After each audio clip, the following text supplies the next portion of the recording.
All right, this is the Big Douglas Show. You know what it is. It is a Friday. Fridays are for the fans all off season long. Today, I brought with me George Carmy. George, how are you? I'm good, man. Thank you for having me today. How you doing today? Absolutely, I'm doing well. And for the first time to the show, Disco. What's happening, bud? Hey, everybody. What's up, Doug? Thanks for having me. Hey, George. What's up, Absolutely. We've interacted a lot, but this is your first time on the show. So excited for that. It is also an adjudicator Friday. Both of you are in the education system, if I believe. There you go. I love it. Yes. Perfect. Yes. Disco, you're a principal. Yes, I am. Right? Elementary school. Yeah. What does a principal do during the summer? You guys, the teachers usually are off, right? The kids obviously are out, but the front office, as it were, does not get the summer off, do they?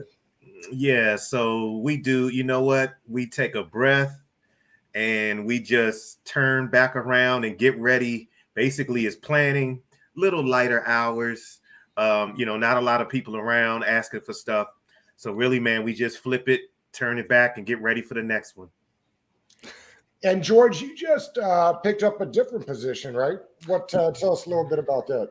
Yeah, so I'm an educator consultant. So basically what I'm going to be doing, I still work for the same county, but what I'm doing now instead is I'm more of a teacher coach. So all the first year teachers, I go and observe them. I have a caseload. So I'll be traveling from school to school, watching them teach, giving them feedback, and just getting them on the right foot, just making sure they're good teachers for our kids. Looking forward to it. Wonderful. Yeah, that's awesome. It's awesome. Let's see. I thought maybe we'd start today with a little trivia. Perfect. I'm in. All right. I've got a list of current players, and I'm curious if you know where they went to college. Okay, let's do it. Okay. Let's start with everybody's favorite. And Disco, we'll start with you. Everybody's favorite safety, Cam Curl. Do you know where Cam Curl went to college? Yes, Cam Curl went to the University of Arkansas. Very good. Yes, he did. Let's see. We'll get a little harder as we go. George, William Jackson III. You know, William Jackson III. Huh, that's a hard one. I wish I knew that one. That one's not an easy one for me. William Jackson III. I feel like he went to a smaller school, right? It wasn't one of the bigger schools that we think of. So I think that's the first start. Correct. For some reason I see it as red and black as his jersey for one reason or another. I'm gonna guess Cincinnati. I could be wrong though. Is it Cincinnati? You were going in the right direction. Disco, do you know this one? I'm gonna take a guess and say Louisville. Houston. Right with the red. I knew it was red and black. Okay, cool. I got you. Red. All right, let's see. Just go back to you here. J.D. McKissick. Yeah, I do. Okay, yes. J.D. McKissick went to Arkansas, Central Arkansas. No, it wasn't Arkansas State. I know it was Arkansas. Arkansas State. Arkansas State. Good guess, dude. Yeah, good job. That's awesome. Okay. Very good. Yep. Let's see. George, newly signed Charles Leno.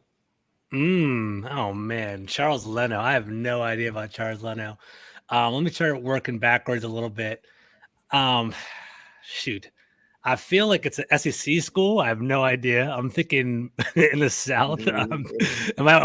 My guess would be Mississippi State. I have no idea. Where did he go to school? Disco, you know? I don't know that one. Boise State. Boise State. Okay, cool. Boise State for Charles Leno. Okay. California guy. Okay. And Charles told me he's lived in every time zone. Good for him. For whatever that's worth. Let's see. Chase, George, this is Disco, this is back to yours. Chase Roulier.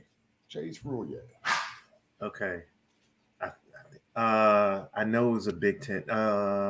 Okay, give me a second. Chase Roulier went to was Missouri?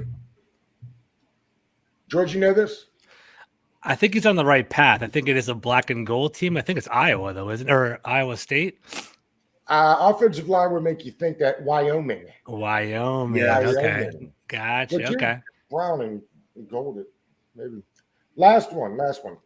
Cole Holcomb. Oh, I know this one. Holcomb, no easier. Yeah, Maybe UNC. Maybe should UNC. Yeah, maybe should have had that one up higher. All right, there we go. Warm me up a little bit, those are hard. Yeah, get you ready for the season there.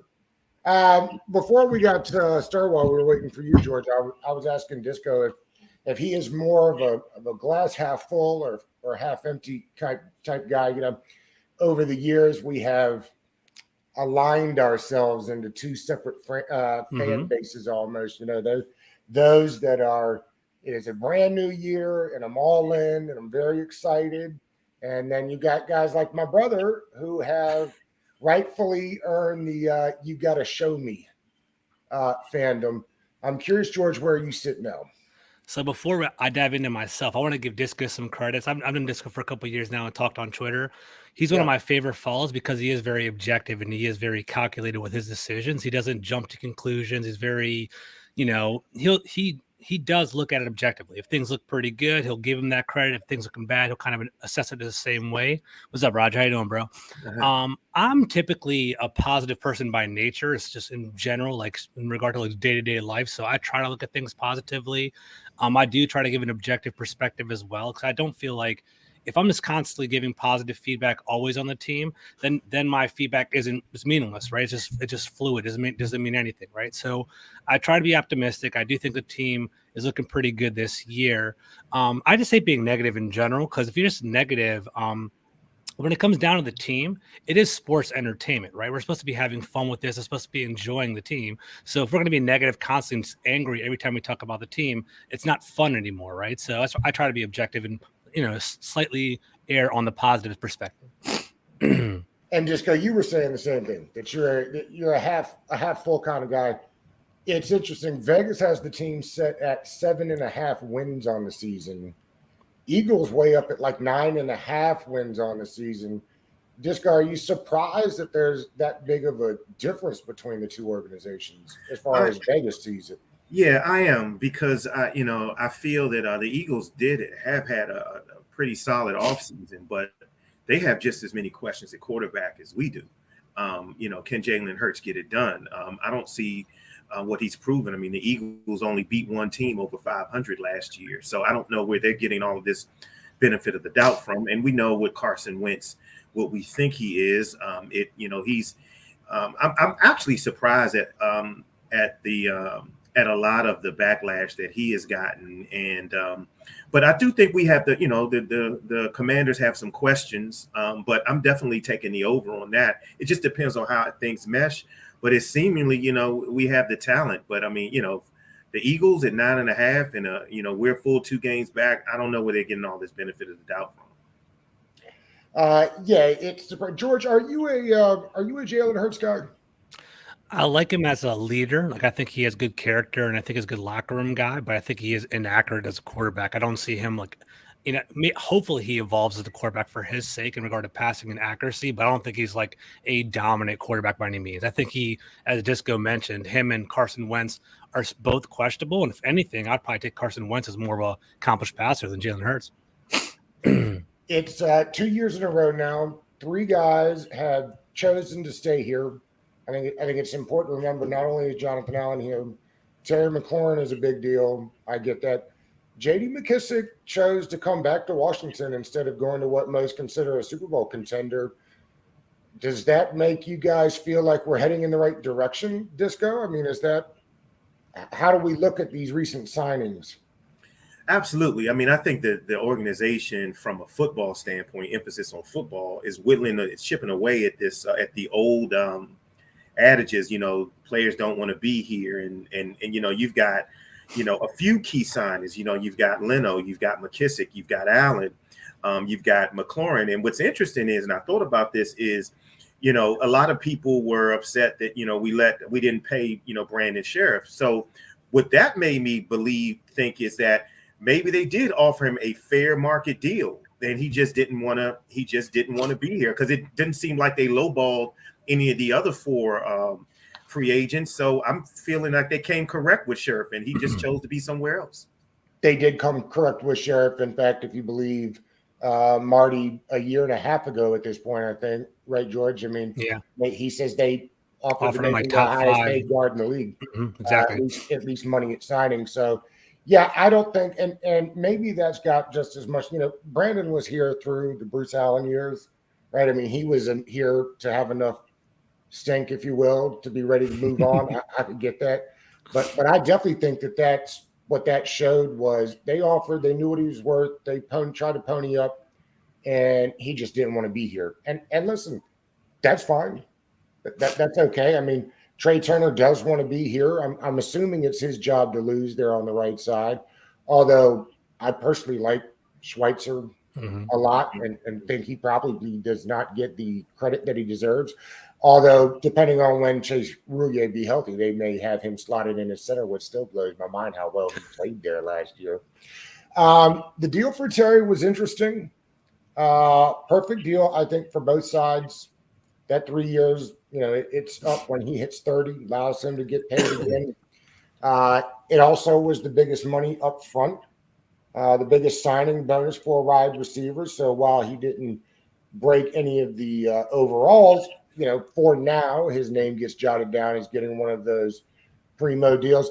George, it also kept him from having to play the tag game every year. Essentially, it is the tag game, right? When you do the numbers, I bet you it comes out close to tagging him the 2 years, but you won't have to think about it every year. Wasn't that the hardest part of the tag game was wondering every year? I agree, and I feel like it just creates bad blood with your component, your correspondent, right? You basically are like, I don't want to invest in you full time. We got to see how things go. What you've done for me hasn't proven anything yet. I feel like it creates bad blood, and having them locked in kind of creates comfort. It creates stability. I think it creates excitement for the fan base. Like a lot of fans are like, I want to buy my favorite player's jersey. What do I do? And they were kind of reluctant or kind of hesitant because Terry McLaurin is even going to be here next year, kind of worried about things like that. So having him in tow, having him on our team, he's the kind of guy you want to reward. If we don't reward Terry McLaurin and the Jonathan Allens of the world, who are we going to reward? He has those intangibles that makes him more valuable for our team than any other team in the league. So I'm happy. He's a great 2-year captain, going to be a 3-year captain for us. Great off the field guy. Hard worker. He's had 9 different quarterbacks throw him the ball. I mean, it's about time he has some stability, and I'm happy for him. I think it's a great deal, as you mentioned. And it still gives him the ability to, around age 30, 31, still get one more contract for him, and he deserves it too. $54 million is generational money, so I'm very happy for that guy. Disco, it's interesting. I've heard a lot of people say that Washington is still stuck in the middle. That going out to get Carson Wentz wasn't the right decision, not because of Carson or not because of what they spent, but it's like either do what it takes to get to 11 wins and compete, or do nothing and be, in the whoever you like is the best quarterback in the next draft. Is that how you see the move for Carson Wentz, or do you see it like the organization does? The organization says, hey, we think we're ready to win now with a guy like Carson Wentz. Where do you stand on that? You think Carson is that guy that can get us over the hump? So, a lot of people said, it was a desperation move for the Commanders. And I absolutely, I have no problem with that. We haven't had a quarterback in decades, or at least one that's been consistent. You needed to be desperate. We couldn't take a chance on any next lower tier quarterback or go into the draft, maybe overdraft. Who knows if they like Sam Howell? Who knows if they would have overdrafted him in the 2nd or the 3rd round? I think, and I was listening to an interview that Sheehan did with Jay Gruden, and Sheehan asked, Gruden, why hasn't this organization had any level of success? And he didn't say the owner, maybe he probably couldn't, but he said quarterback. And if you look at it, I mean, if you essentially, he's right. This organization has not had sustained quarterback play in years. So I think that, you take a swing, and I like what they did. I would have been disappointed had they not reinforced their pursuit of a quarterback and not getting a quarterback in the draft. So, I mean, I like what they've done. We don't know what Carson Wentz is going to be, but I think he's going to be better than Taylor Heineke. No disrespect to Taylor Heineke. And if we get that, then I think we can contend with the pieces around it, because I finally think we got some blue chip players on offense. It's interesting with Gruden, because that's about the last time, right? I mean, if they'd ever put a defense together, those offenses, say what you will about Gruden, but man, those offenses were electric with Cousins. People gave Cousins a hard time. They still give him a hard time, but I miss those days. I think we'd all be willing to go back to some of that D-Jax and Pierre Garçon action from the mid-2010s. George, quarterback aside, what is the key to the offense this year in your mind? It just kind of, I got as Disco alluded to, it's chemistry, right? We have to find our identity and find out what works for us. What I do like about our team this year is that we are multiple. I think adding Jahan Dotson and adding Brian Robinson to the mix makes some more diverse attack, which I think will be good in the long run. Carson Wentz, I actually think he is a playoff caliber quarterback. Is he a championship Super Bowl quarterback? I'm not sure about all that, but I think he can win you 10 games, 11 games per year. And if he can distribute the ball, and if he can, if Curtis Samuel stays healthy and Jahan Dotson is as advertised, I think we have a pretty diverse attack. And so I do like that perspective, right? The other perspective is every once in a while, right? There's always like that 3 or 4 games in the year where you're playing like the 30th ranked rush defense, the 31st ranked rush defense, and so on and so forth. Having Brian Robinson in addition to Antonio Gibson is going to be great, right? We're going to be able to ground and pound, 30 carry games, 40 carry games, whatever it would be, just pound the ball and just kind of just shove it down their throats. And I do like having that diversity. So I think just if our players actually, if they have that high floor that we keep hearing about, they might not be game breakers, but if Brian Robinson can, take 150 carries away from Gibson and Dotson catches 50 yards, 50 catches per the season, I'm happy with our offense. And I think it's funny, everyone, if you talk to national people, they're always like, oh, your defense is great, your defensive line is dominant, so on and so forth, right? But if you actually follow the team like us, like we do, and actually know what's really going on, I'm more excited about our offense. I think our defense is slightly overrated a little bit, to be honest with you. I think our offense is actually pretty appealing. I'm really looking forward to seeing them shine this year. George said something that made me curious. He talks about, and I've heard this before, that the draft picks they took were the ceiling maybe a little bit lower, floor maybe a little bit higher. Now, there's a whole school of thought there that says that's not what the draft is for. The draft is for maximizing value. Do you appreciate the approach they took this year? I mean, the year before with guys like Jamin Davis, it feels like maybe they tried to go higher upside and took a couple swings and misses. Where do you lie with the balance of, trying to swing for the fences, but also, not trying to strike out and go home either? Mm-hmm. Yeah, I mean, I one of the things that I criticized Ron Rivera for last year is his lack of urgency. It seemed as if he, he was kind of slow walking it headed into his second season, and it felt like he had forever. But this offseason seemed a bit different, and I like the approach of the draft. They look for guys that they can get right away. And also, I mean, look, they've got a draft next year and the year after, so they can change their draft philosophies. I mean, you can get guys that, some teams look at, well, you're not ready to start for another 2, 3, 4 seasons. I think that if you look at a page out of the Terry McLaurin book, a lot of these guys that they drafted are, older seniors. And Terry McLaurin was, he was damn near 25 when he got out. So there was a level of maturity and work ethic. So you've got guys, from reputable programs. I mean, you look at Fedarian Mathis. I mean, he's coming from Alabama, and they don't play down there. Those guys are ready to come in and start. So I like the fact that they're, drafting to win now. And these guys are still young. But again, just one last point. I think playing experience is important. You look at guys.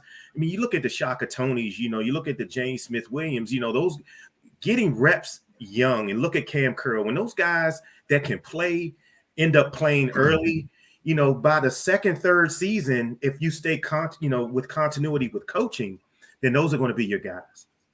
And Doug, can I jump in real quick to kind of back up what Disco was saying? I think having a plan and having continuity with the coaches was shown in the draft as well, right? They reflected on their roster. They saw deficits that were going on. Like, hey, we lost Peyton Barber. We need more of a power back to kind of slam it through. We should replace that with Brian Robinson. We're losing. We need a big nose tackle. We're going to get Fedarian Mathis to play the 5-2 technique on the defensive line. They're finding they saw that there were deficits at their team, and they plugged and played them, knowing that this is our game plan. This is how we want to play. And this is where we were weak last year. Let's add on to it. And I don't know if both of you guys caught on to it, but one thing I caught over the last year was Ron Rivera and company actually reached out to a third party to assess and analyze their team, and they saw like they gave them like third party grades on their roster, almost like PFF, but like an independent program. And they were like, these are your weak parts of your roster. These are the good parts of your roster. Is what you need to do. So I felt like they took that advice and actually applied to it as well. So I think in regard to overall roster construction, I like what they're doing. So I think it's going to be pretty nice. I'm excited about it. It feels from the outside looking in, at least, that Ron took, an assessment of himself from Carolina and doing things differently here. And I appreciate that. Now, again, they have done it's on Ron. Ron eventually will either be proven right or wrong by the moves there. They look like Brian Robinson. Okay. They like him real well. Now, did they get maximum value for it? And maybe they're not concerned about the value. Maybe they're just worried about who fits into what they're doing. I've heard people say over and over again, why didn't they just re-sign Tim Settle? I think it's easy to see that I don't think Tim kind of fit into what Ron was trying to do. And they went out and got in Fidarian Mathis, a guy that is all business. And you can see that defensive line is becoming, they wanted a little bit more and less penguin dancing and more, tough guy attitude on the line. And you can see that by the movement. I agree. And if you have an ear to the ground too, the defensive line room actually was kind of like hostile. I don't know if you guys caught that, just kind of listening to different things here or there. I heard Ioannidis and Sam Mills basically butt heads quite often. And there was also talk about like this lack of chemistry, like, how do we serve each other? How do we work off each other? And basically, I think they wanted a refacing of the defensive line. So I think that was a good thing. And honestly, Settle's a good player, but getting another rookie for 4 years is cheaper as well. So it is a smarter long-term move. So that goes. It was interesting and to that point, it's interesting how, fans, we, chirp about, losing and yet want to bring back the exact same roster, 14 when, so I mean, look, we've got favorites. We like guys. It's not personal. But, if you're bringing back the same roster intact after winning 7 games in back-to-back seasons, then you're probably doing something wrong. So good guys, you can't keep everybody. And we fall in love with guys, and that's great. And how many times do players go to other teams and end up being superstars any more than any other team? So I like Settle, I like Ioannidis, and those guys could probably be, could be good at other teams. But we'll see how Ron's philosophy works out. Tisco, you said you can't keep everybody. I will use that as a segue to get to Deron Payne. Back in the news, right, with the Athletic says, they're not taking calls for Deron Payne. Well, I don't know what Deron Payne's worth right now. I agree. But I know that without keeping Ioannidis and Tim Settle, they couldn't afford to trade Deron Payne right now if they wanted to. They just don't have enough bodies. The bigger question is, how is he long for the team? They have said they plan on doing everything they can to keep him. I'm not saying that I don't want to keep him. I've long said if Deron Payne could get there, he could be something close to Warren Sapp. I fully believe that. I've always thought that. He hadn't come close to hitting his potential. But just simply from a team building standpoint, in a sport that carries a cap, I can't imagine he wants to sit there looking at John Allen, who just made $18 million a year last year, and not come somewhere close. And I just don't know how you can pay him. George, let's start with you. Do you think they'll come up with the money to pay him? And maybe better question is, should they? All right. So could they? Yes. So it's actually a pretty interesting exercise people have been talking about recently is if Carson Wentz actually starts being successful and he is a good quarterback, they can restructure him and extend him if they actually want him to be part of the team long term. And if they do that, they can reduce his salary cap impact and actually have more loose money to basically add Deron Payne if they want to. I believe they have about $10 million still left in the salary cap this year, which rolls over to next year if they don't use it. And just in general, they physically, yes, they can. Now that they have Terry McLaurin in shape, Intel, and they also got, this extra money, they can definitely keep him. I think they want to keep him, but I think $18 million is too much. And I guess that's my second part of the question. Should they? That's a hard one. I would say on surface, no, because I feel like defensive linemen are kind of, they're interchangeable. You can always get them in the draft. And, in regard to like salary cap and, roster allocation, I'd rather spend the money on Montez Sweat. Like I love Montez Sweat. I love Chase Young. Both those guys are basically the future of our, like, for me, edge rushers are much more valuable than defensive linemen anyway. And I love Montez Sweat. I think he has a great ceiling, just as high or higher than Chase Young, in my opinion. So I'd rather spend a lot of money on him.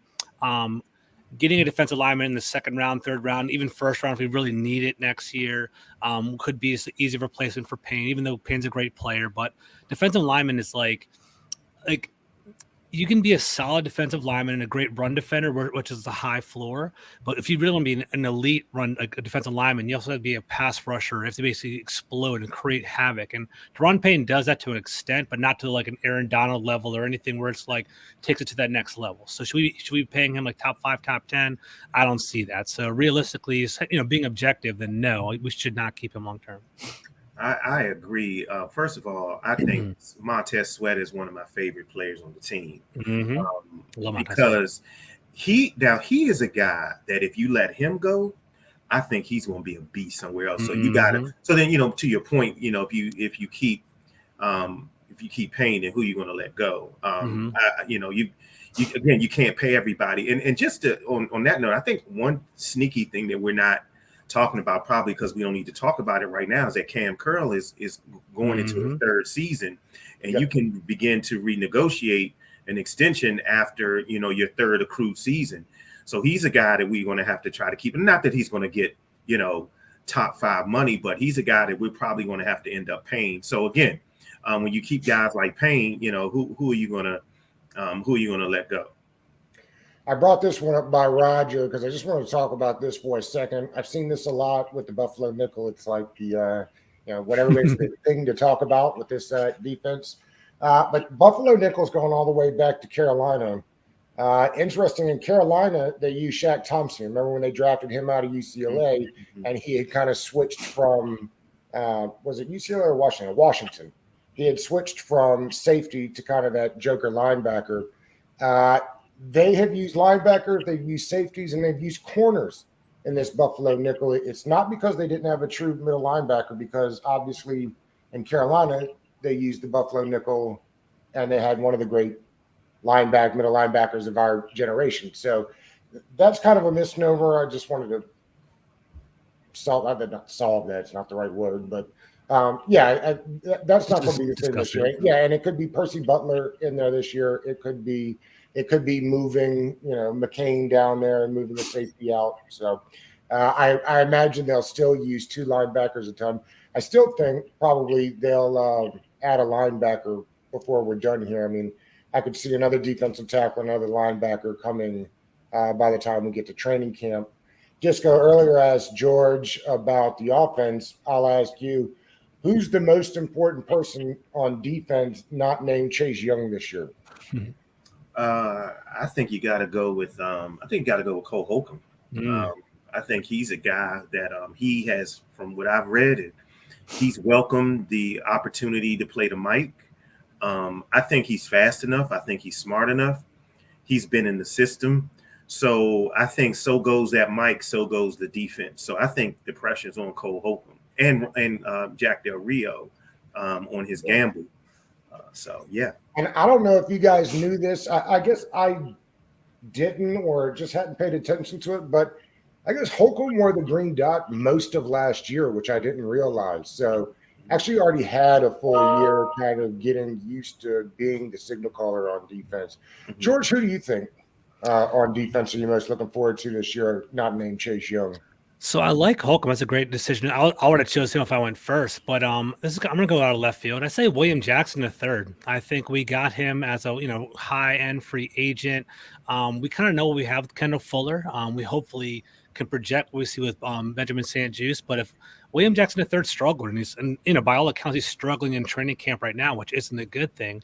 If he can become and bounce back to where he was in Cincinnati and was a shutdown corner, or was a corner that's top 15, top 10, that'll really elevate our defense. We don't need someone that's going to be eating up and giving up big plays and things like that. If he can actually rise to the occasion and, if he can become elite again, that'd be fantastic, which we can do a lot more things with our defensive front. Because right now he's kind of caught in that mix where we're primarily the zone defensive front, zone coverage, defensive backfield. He's a man corner.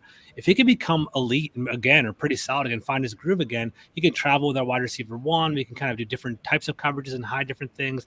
I would love to see him shine again. And I think that would help out our defensive line, help out our linebackers, just giving them more time because he'd be covering them. So I'm looking forward to William Jackson bouncing back. They keep talking, I guess, and I know it was the early portion, so we'll see how training camp actually goes. But a lot of St. Juice in the nickel. Yeah. I was not a huge fan of St. Juice in the nickel last year. It was early on, I know, and we didn't get to see a ton of them last year. But your thoughts there? Because it seems like that's what they're going into the season with the plan being. That to me maybe is the most nerve-wracking portion of the defense is who plays that slot corner, because I'm not sure we have one. Yeah. I mean, we corner's a little shaky. I don't know whether they're going to mix and match. I know Butler can play a little corner. I know Curl can play a little corner, but you're right. We don't. Ever since the People's Corner, Jimmy Moreland left, we haven't had a true. I miss that guy. We haven't had a true slot corner. Well, it was supposed to be Fuller, but for me, he regressed in the slot last year. Yeah, I mean that was really the reason he kicked outside, right? Was because he was not playing very well inside. Yeah. Year 2 for Jamin Davis in the system. It sounds like they'll finally play him outside where he belongs. Yeah. I'm pulling for him because, they have to get this one right, and everybody does it. Now, my philosophy has always been is, your first rounder has to be an impact player. Your first rounder should not be a project. Your first rounder should be a plug and play. Yeah, they may not break out as a superstar, but you can't have your first round pick just kind of like floating around trying to figure it out as he goes along. So hopefully this year he'll catch on.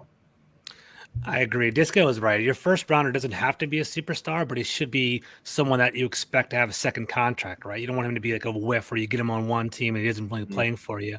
I think we kind of dropped the ball missing on Jeremiah Usu-Karamoa. He was my guy. I wanted him in the first round. A lot of people wanted to. Yeah, I really wanted him too. So he would have fulfilled that linebacker position, that Buffalo nickel that we want right now. I could have all the stuff that we're talking about, but some Southeast scout basically loved Jamin Davis, bound to the table for him, and basically wanted him. But he is what he is. I think people kind of had hard expectations for him. He only started 14 games in Kentucky. He was a project. He was a height, weight, speed guy. He had a rough transition his first year. I'm also hopeful. I don't want to count him out yet, but I think it is kind of worrisome. I heard Mayo's playing a lot more than Davis is right now at training camp, and that's kind of worrisome for me too. But Washington would best be served if Davis is a better player this year. So we shall be rooting for him. I want to touch on one last thing on offense before we get out of here. I love the weapons that they have on offense. The biggest question mark, I think, to me probably is that tight end room. I like the room. I like Bates. Not everybody does. Disco, where do you stand on the tight end position, particularly if Logan Thomas is going to start off the year on the PUP list, which it sounds like maybe he will? Yeah, I actually I like Bates. I think Bates is a guy that who's a above average blocker and he can catch. So you don't, the old Jordan Reed, folks know that if Jordan Reed's in the game, it's probably going to be a pass. So he's a guy that you can play run pass with. I like what they've done from an athletic standpoint, but we don't know because a lot of these guys haven't played. I mean, these guys are big guys, 6'8", 6'9", and legs probably like sticks. So we have to see, but the athleticism is there because then that gives you, not that they're Jordan Reed, but it gives you that factor of that mismatch where you have an athletic tight, potentially an athletic tight end that can, project mismatches. So we'll see, but I like Bates, not that he's tight end one, but I do like him. I'm with Isco too. I think Bates is kind of like people always love Logan Paulson and how he's very intellectual, more of a podcaster now, but he wasn't a burner either. He was a solid player that would block. He had sure hands, and that's kind of what John Bates provides, right? He's going to be that guy that kind of gets in the mix. And Mel Kiper was really high on his hands, and he has some pretty good hands. He just can't burn. He's just a blocker. So Mel Kiper said he had the best hands of anybody not named Kyle Pitts in that draft. I remember that. I do remember that. So I'm happy with it. I think the tight end room is pretty diverse. We have a pretty established starter when Logan Thomas comes back, and we even saw when he came back last year for like a game and a half, 2 games, he added another component to our offense. So Thomas is a high upside. Bates is a plug and play, steady Eddie. And then we have those high upside athletic guys. I mean, I'm sure you all heard about Cole Turner. I'm really excited about him too. So it'll be fun. Going to be a couple fan favorites that might not make it from that tight end room. Who's got the better chance of making the team, AGG or Reyes? Ooh. I think AGG. I think Reyes. I don't know. I haven't seen enough from him. He's good looking though. I agree with. I don't know if he's talking about good looking, like he's attractive, like Sammy Reyes. I don't know about all. I know Hillary loves AGG, or sorry, Sammy Reyes. But I think AGG. If anything, he'll make a team. I don't think either one. I think both of them will probably be removed, to be honest with you. But I think AGG has a higher potential. Sammy Reyes is a good story, good work ethic. But I just think that like a learning curve is too much, and he really isn't providing much as a blocker right now. So I'm kind of worried about him. But we'll see how it goes. Feels like this may be the year that we lose a bunch of those. I think AGG probably won't make it this year. I doubt Reyes makes it because I think they like and Kelvin Harmon was the other guy I was going to say. I felt so bad for Harmon because I really thought he was going to do something. And that injury, I don't think he ever was right after that injury because he had the Achilles, right? Was it the ACL? Was his the ACL? I thought it was Achilles because Achilles is so tough. He's come back from an ACL now. Probably better than ever, but the Achilles man will do you. Let's wrap with this. Disco, I'm always curious. What for you will make for a good season? Well, I think we have to. I think we have to win more games than we lose. With the way that this roster, I think that a playoff appearance would be a good season. I think. Anything beyond that would just be euphoria around these parts. But I think we cannot have a sub 500 season. I'm with you. And I think we talked about it earlier, 7.5. A lot of the sharp money early on is pounding the over. And I mean, Carson Wentz to me doesn't have to be the MVP of the league as he was 3 years ago, or at least on his way to being. He's got to be what he was last year. I don't understand what people are watching. We talk to the fantasy guys every Wednesday who are telling us how poor the organization is, and it's like I don't, and how bad Carson Wentz is going to be. And I guess I don't get it. And Doug, last year he was not like if the offensive line. You know what they say about the offensive line for Indianapolis last year is the thing they said for our defensive line last year. Like our defensive line actually wasn't very good last year. And their offensive line really wasn't very good last year. They had a great running game and not many other weapons. So I'm not sure why people can't, just assume that he's not going to get there. For me, Doug, that's the other component to it, right? I agree with Disco. I think we have to be around like 10-7. Like 10-7 would be a great year for us. 9-8, we can swallow that pill, but 10-7 would really change the game. But I think for me and for all of us, it would be a happier place if Carson Wentz is actually pretty legit, right? If he throws 27 touchdowns, 7 picks like he has been doing, and that's kind of where he's at, I think that's going to provide a lot of comfort for us because I think we are worried about our quarterback. We haven't had a quarterback for a long time. So if Carson Wentz can throw 30 touchdowns this year, that would just blow everything out of the water. That would be unheard of for us. So that'd be great to see. My concern and hope is that when you look at the offense, I mean, we've got some pieces on offense, and I really think Curtis Samuel is an X factor because I remember in 2015 and 2016 when we had Deshaun Jackson. And actually going to some of those games and like sitting up close, I could really see it. Defenses were scared of that speed with Deshaun Jackson. I mean, they were rolling double and triple coverage. So my concern is, do we truly have players on offense that can score from anywhere on the field at any time? Not this dink and dunk. Do we have explosive playmakers on offense? And I think that will be a big difference. And You heard it here first. You watch the notion that they're going to use him like a gadget player. Totally wrong. You watch how much he lines up outside, burning down the sideline and working from the outside opposite Terry, and watch Dotson be the one that kicks into the slot and moved all around. I'm telling you, they plan on using that 4.29, 4.31 speed and not to hand it to him behind the line of scrimmage, outside opposite Terry flying. Because remember, Terry's a 4.3 guy too. Mm-hmm. So this idea, I think, is overrated that he'll be the gadget player. Fellas, I think that does it for us today. Had a whole lot of fun today. Disco, I know you said you're going to the islands. Yes. So safe travels to you, my friend. That's awesome. George, maybe we'll see you next week, huh? All right, sounds good. Yeah, I'll be around, man. Okay. Thanks for the invitation, guys. Enjoyed it. Absolutely. I appreciate it. Take care. All See you guys. Happy 4th. Happy 4th. All right, brother. All right, man. Thanks. All right, bye.